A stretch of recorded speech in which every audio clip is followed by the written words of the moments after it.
I, Paul, in chains for the name of Christ, wish to relate to you the trials besetting me daily, in order that you may be inflamed with love for God and join with me in his praises. The prison here is a true image of everlasting hell. To cruel tortures of every kind, shackles, iron chains, manacles, are added hatred, vengeance, calumnies, obscene speech, quarrels, evil acts, swearing, curses, as well as anguish and grief. But the God who once freed the 3 children from the fiery furnace is with me always. He has delivered me from these tribulations and made them sweet. In the midst of these torments, which usually terrify others, I am, by the grace of God, full of joy and gladness, because I am not alone. Christ is with me. These words come from a Vietnamese cleric, Paul Bao Tinh, in a letter he wrote in 1843, shortly before his martyrdom. Thankfully, such accounts are no longer a part of today's Vietnamese Catholic Church, and though it continues to be difficult to talk about freedom of religion, the Church has a strong presence in the country, whilst among Vietnamese Catholics the memory of faith history marked by suffering remains strong.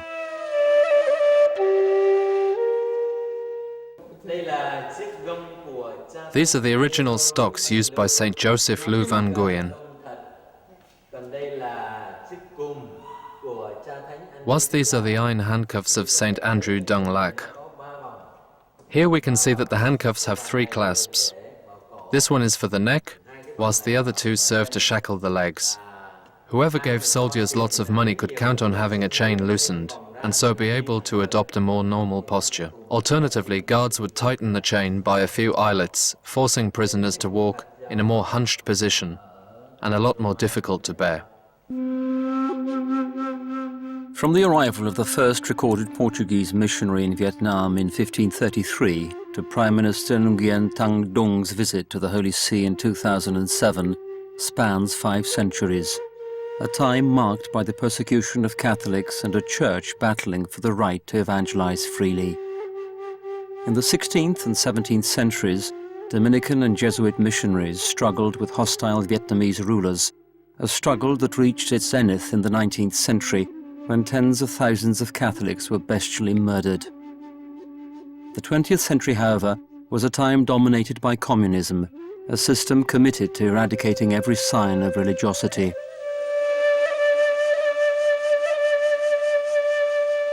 A very special museum presently stands in Ho Chi Minh City, a testament to the often harsh and difficult history of Vietnam's Catholic Church.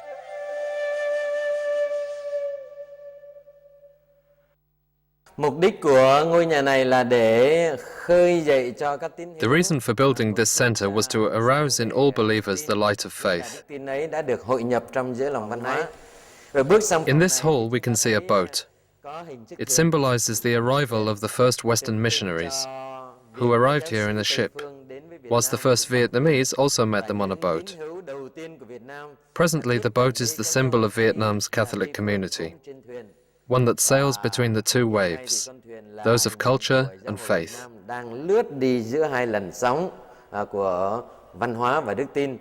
On this side we see a depiction of the West, whilst on the other of the East. The Catholic community is like a boat sailing between the waves of Western and Eastern culture. Estimates indicate that over the centuries, upwards of 130,000 Vietnamese Catholics and foreigners engaged in spreading the faith suffered a martyr's death in Vietnam.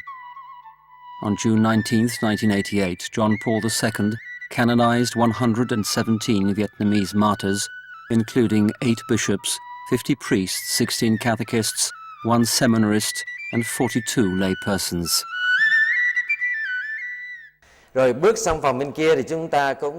Passing into the next room, we can see testimonials to the faith, a collection of all sorts of objects and articles linked to the suffering of missionaries who sacrificed themselves for the faith. Some sand over there, soil, small and big stones.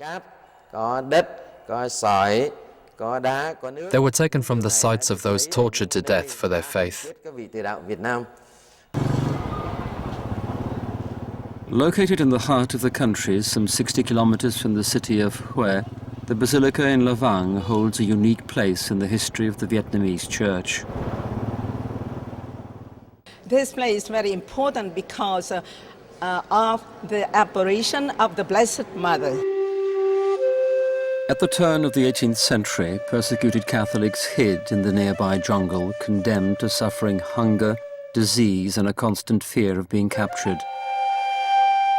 One day in 1798, the faithful gathered for communal prayer. And at that time, the Blessed Mother appeared to them and advised them if they pray and they cited rosaries, and they will get blessings from Blessed Mother. If they come and pray and ask anything with the Blessed Mother, and they will be granted. News about the apparitions spread throughout Vietnam. Growing numbers of the faithful began coming to La Vang to pray for the Holy Mother's intercession, at once making a distant corner of the jungle famous as a place of miraculous healings. A small chapel was built on the spot in 1820, which then grew as more and more pilgrims arrived, until 1961, when Pope John XXIII raised its rank to that of a basilica.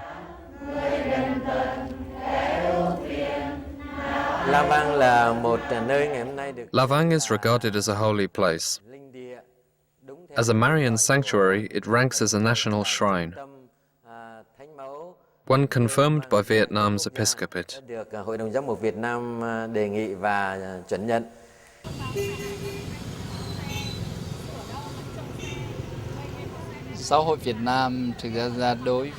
Vietnam's Catholic community makes up around 8% of the population.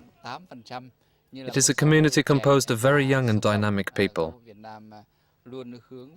Vietnam's Catholic community is very focused on its task, that of spreading the faith.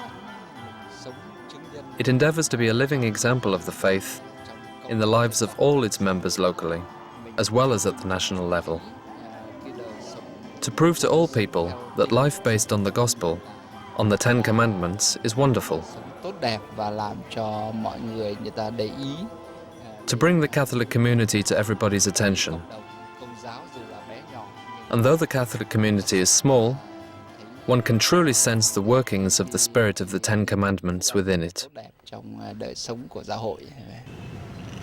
Despite everything, the position of the Catholic Church in 21st century Vietnam looks optimistic, especially if compared with the widespread persecution of centuries past. Though official diplomatic relations with the Holy See have not yet been established, Vatican churchmen come to Vietnam on a regular basis.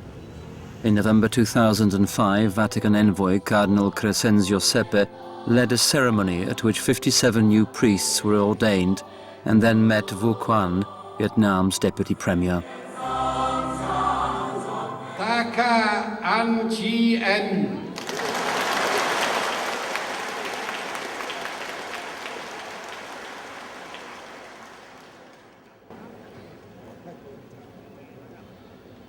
Bien, chers prêtres, chers religieux, laïcs de l'archidiocèse de Hanoï, je suis très heureux aujourd'hui de rencontrer ici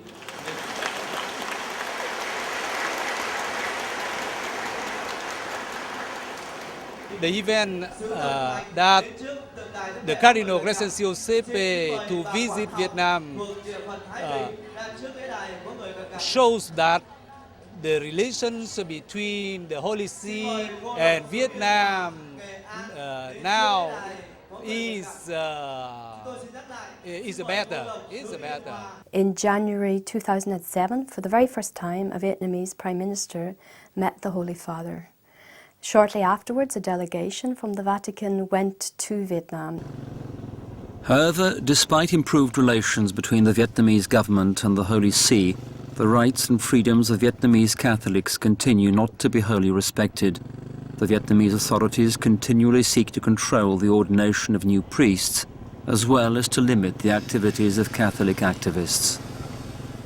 I think we can say this situation has improved, But certainly we cannot talk about religious freedom.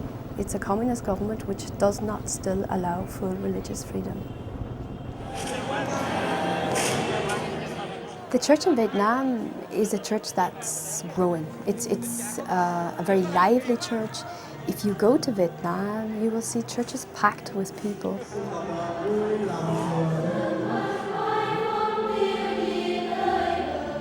Age the Church in Need does a lot for the church in Vietnam.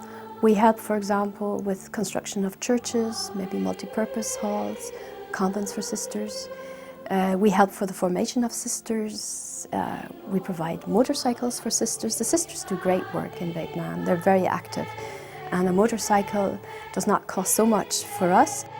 We also support Radio Veritas, which broadcasts from Manila into Vietnam in the Vietnamese language. Because of censorship, the church is not allowed to have its own radio station in Vietnam. And I believe that this is also very much treasured by the Catholic Church in Vietnam. Vietnam's Catholic community needs the support and prayer of fellow Catholics all over the world, but especially from the Holy See. As far as Vietnam's Catholic community is concerned, we always look with love and admiration towards the Holy See. We pray for the Holy Father every day, and we believe in the goodness of His Holiness's heart, in which there is a special concern for Vietnam's Catholic community. In talking about the bond that exists between us and all the communities of the world, we always believe that we endure today as steadfastly as we do, thanks to the prayers of all Catholic communities around the world.